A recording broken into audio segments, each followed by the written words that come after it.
Tripura institute of paramedical science অর্থাৎ tips কলেজে হঠাৎ সেমিস্টারে ফি বৃদ্ধিকে কেন্দ্র করে চরম ক্ষোভ ছড়িয়েছে ছাত্রছাত্রীদের মধ্যে। এই ইস্যুতেই বৃহস্পতিবার কলেজ কর্তৃপক্ষ এবং ডাইরেক্টর অফ মেডিকেল এডুকেশনের কাছে স্মারকলিপি প্রদান করে অখিল ভারতীয় বিদ্যার্থী পরিষদ। অভিযোগ, ভর্তির সময় যে ফি কাঠামোর কথা জানানো হয়েছিল, মাঝপথে তা ভেঙে হঠাৎ করে সেমিস্টার ফি বাড়ানো হয়েছে। বর্তমানে প্রথম, দ্বিতীয়, তৃতীয় বর্ষের বহু ছাত্রছাত্রী এই সিদ্ধান্তে আর্থিক সমস্যার মুখে পড়েছেন বলে দাবি এবিভিপির। তাদের বক্তব্য, এই ধরনের সিদ্ধান্ত সম্পূর্ণ বেআইনি এবং ছাত্রছাত্রীদের মধ্যে প্রতারণা শামিল।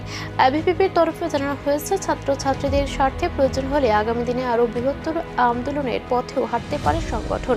তারা দ্রুত সমস্যার সমাধান এবং বর্ধিত ফি প্রত্যাহারের দাবি জানিয়েছে। নমস্কার, আমি রবিশঙ্কর হালদার, অখিল ভারতীয় বিদ্যার্থী পরিষদ ত্রিপুরা প্রদেশ সম্পাদক, এবং আমার সাথে উপস্থিত আছে এবিভিপির ত্রিপুরা রাজ্যের এক প্রতিনিধি দল।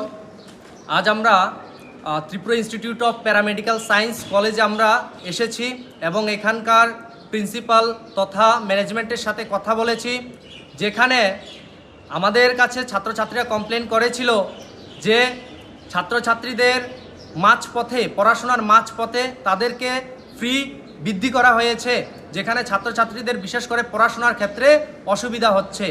এখন বড় প্রশ্ন, ছাত্রছাত্রীদের অভিযোগের পর কি নড়েচড়ে বসবে মেডিকেল এডুকেশন দপ্তর? বিতর্কিত ফি বৃদ্ধি কি শেষ পর্যন্ত প্রত্যাহার করা হবে, নাকি আর্থিক চাপে আরও বিপাকে পড়বে প্যারামেডিক্যাল পড়ুয়ারা? সেদিকে তাকিয়ে এখন ছাত্রছাত্রী ও অভিভাবক মহল।